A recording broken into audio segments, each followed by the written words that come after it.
Backpacking is so fun, but can be hard to know where to start. After doing a couple trips, I'm pretty happy with my setup. Now for the moment of truth, I have a scale. This is coming in at around. It sucks being hungry and being stuck, just so your head sinks in a little bit. So we use that feature sparingly. Okay, let's do it. The criteria for picking the items that I did came down to 4 things. Number 1, I want it to be lightweight so I can move around and explore. 2, I wanted the gear to be durable so I don't have to buy it again. 3, highly functional so it's not wasting any space. And 4, fairly affordable. I have included my original spreadsheet in the description below if you want to take a look. A lot of the items do go on sale, so be sure to keep an eye out. Starting off with the pack, this is the Ultralight Mountain Gear Southwest 55. I did a bunch of research on the pack to go for, and I ended up going for the 55 liter just so I can really pack it out. As you can see, the top really expands, but you can also compress it down to be a good size for a day pack. I did get it on sale, but it's still the most expensive item I got on this list. I've used it on day hikes as well as multi-day hikes, and it's performed really well. I think it's fairly comfortable, but if I was to do it again, I think I would go for the Outdoor Vitals Ultralight backpack. It's a similar weight, has a few more pockets, and is a little bit more affordable. I really do wish this bag had a few more pockets. It just has the front pocket here, as well as the 2 water bottle holders on each side, in addition to the 2 hip pockets. This one actually has blown out, unfortunately, so I am in the process of getting this repaired. Since it doesn't have that many pockets, I hope to get a phone holder to go on the chest strap here. My kitchen. I do love how well integrated this system is. This is the Toaks 750ml pot. It's titanium, so it's really lightweight. Inside, I have my stove, as well as some gas, and it works really well. This is the smaller of the 2 canisters that you can generally get, and it fits perfectly within the pot. And then my stove is the MSR Pocket Rocket Deluxe, so it does come with the starter built in. You could go for the alternate version, which doesn't have the starter included, but I do think it's worth it having the starter built in, so it's less likely you're gonna burn yourself when trying to start up your stove. One item I totally forgot to mention is the spork that I use to eat the food, and the one that I use is the Snow Peak Long Spork. It works pretty well. When it comes to packing enough food for a weekend or a couple-day trip, I usually put it in this Cedar Summit dry bag, just in case you do need to store your food away from your campsite. You can actually put it in something like this and tie it up in a tree. As for the food, I've tried a few now, and I really do like Mountain House. I think there's a lot of mixed opinions, but my favorite one is the one I don't have here, which is the lasagna. We usually go for packing one of these for every meal, and they do have some breakfast options as well. Moving on to function, I keep everything in a plastic bag to keep everything organized, but also it's lightweight and somewhat waterproof. First up is this mosquito net I purchased off Amazon. I hate mosquitoes, so I definitely wanted to get one of these. Sticking to the topic of bugs, I do carry some bug spray, which I do use often. Again, I keep it in a small plastic bag just so it doesn't leak throughout my pack. I do try to carry a bunch of paracord just in case we need to tie up our food or what have you, but I might need to get some more. As you can see, we've used a lot on our previous camping trip. My pump for my sleeping pad. This one is from a company called Flextail. I believe they have a newer version of this, but I do like this one that it does include a light, in addition to being able to blow up your sleeping pad or suck out the air. It includes a bunch of the adapters for your sleeping pad. Probably don't have to carry all of them, but I just do it just in case. Finally, a really nice thing with this pump is that it does charge by USB-C. If I did need to charge the pump, I can use my battery bank. This one is from Nitecore, and they recently sent it over to me, so a big shout out to them. Previously, I was using my Anchor one. This one is 24,000 milliamps and can output enough power to charge my MacBook Pro. However, I don't need that when I'm backpacking, so this one is perfect. Also, it's way lighter, so I can save there, and it just gives you 2 USB in and outs. Besides my phone, the final piece of tech I bring is my headlamp. I did a lot of research to find a headlamp.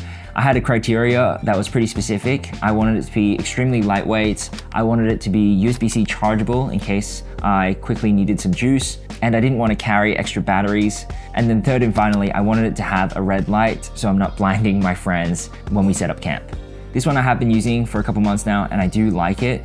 I did purchase this one with my own money, but a big shout out to Nitecore for sending me another one that I can give to my wife. Next up, I don't always bring it depending on where we go, but I do have a small fire kit, which includes a few of these little starters, a small ferro rod, matches, and a lighter. If I'm not bringing the whole fire kit, usually I would still bring just a small lighter. If I do accidentally burn myself with the lighter, I do bring a small first aid kit. This one actually has come in handy, as you can see. The final two things in this category is firstly a knife. This one's from Opinel and is a gift, so I cherish it a lot. And then finally, I do pack a stack of tissues in my backpack just for overall use, whether I need to wipe my mouth after a meal or after the bathroom, not at the same time. TMI, I haven't actually needed to do a number 2 on all my trips, so I don't really carry a trowel with me, although it's something I am looking into, so if you know a good one, please let me know in the comments below. Now moving on to sleep. The tent I have is way overkill. This is the REI Half Dome SL3 Plus. We got this one so it can double up for a backpacking tent in addition to a car camping tent when I go with my wife. And we got it for a crazy deal. Honestly, it's held up really, really well. I think 80% of the time we go camping, it has rained at some point or another. And one thing I do like about this tent is that it does include a footprint, which some of the other premium tents you need to purchase separately. In the future, I do hope to get a one-person tent, and I have been looking at the Paria Bryce one-person tent.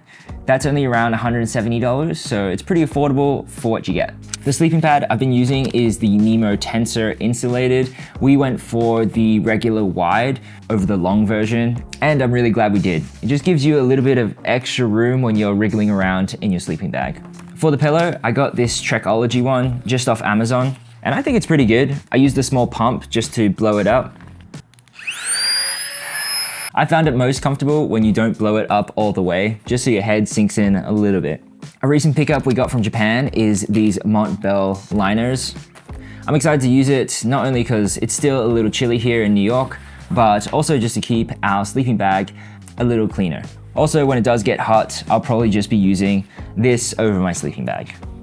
Ugh. As for the sleeping bag, it is also from Nemo. This is the Disco 15 and I went with the men's long. I'm around 6 foot and there is still a little bit of space if I do grow in the future. I really love this sleeping bag. I think it's super comfortable. If you do sleep hot like I do, you can open up the 2 vents at the front. And if you have a partner, you can get them the opposite version. I think my wife just uses the women's regular and you can connect to the sleeping bags. We tried it once and it was extremely cold just because it lets in so much air. So we use that feature sparingly.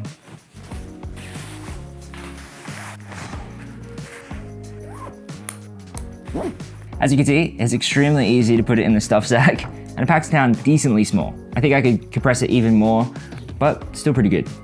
One thing I have lost that I usually bring is some tenacious tape, just in case I do get a puncture in my sleeping bag or the tent, I can slap on some tape to seal it up. Next up, clothes, which I keep in this small Columbia PFG dry bag. In the future, I would love to get the Peak Design packing cubes, but just don't want to spend the money as I have this one. Usually I'll just bring a spare pair of underwear, an extra pair of socks, sometimes a spare t-shirt, and spare shorts, just in case I want to go swimming. I would call myself the Terminator of socks since I destroy all my socks, but these ones have been really good. They're from Darn Tough.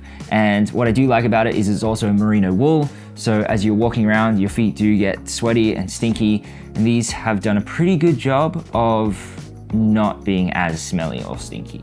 Depending on the weather, I do also have my waterproof pants. These ones are from Rab. They're fairly lightweight and have done a pretty good job. The only thing is that they don't have any pockets.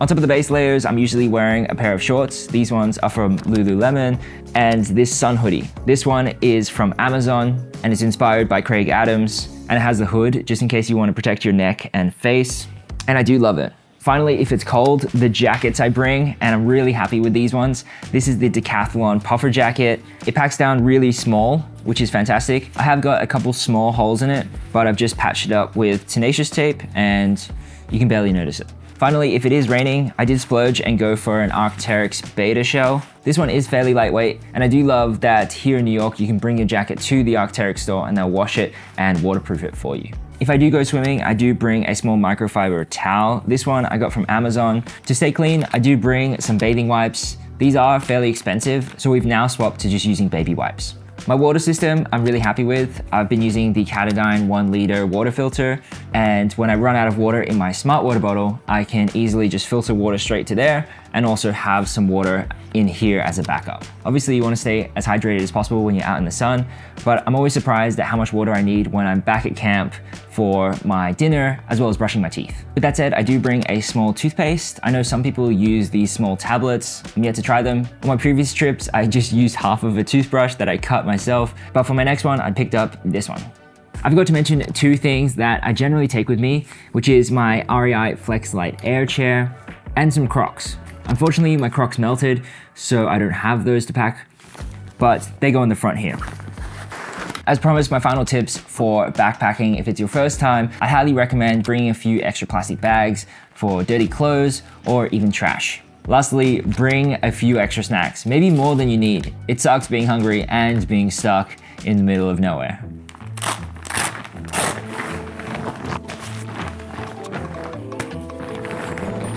Hello, try snacks. Okay, besides some extra water in my Catadine and my Crocs, this is everything that will be in my pack. This is a good reference if you're planning to carry a tent big enough for your partner. Once I do get that one-person tent, this pack is really going to shrink down. Now for the moment of truth, I have a scale.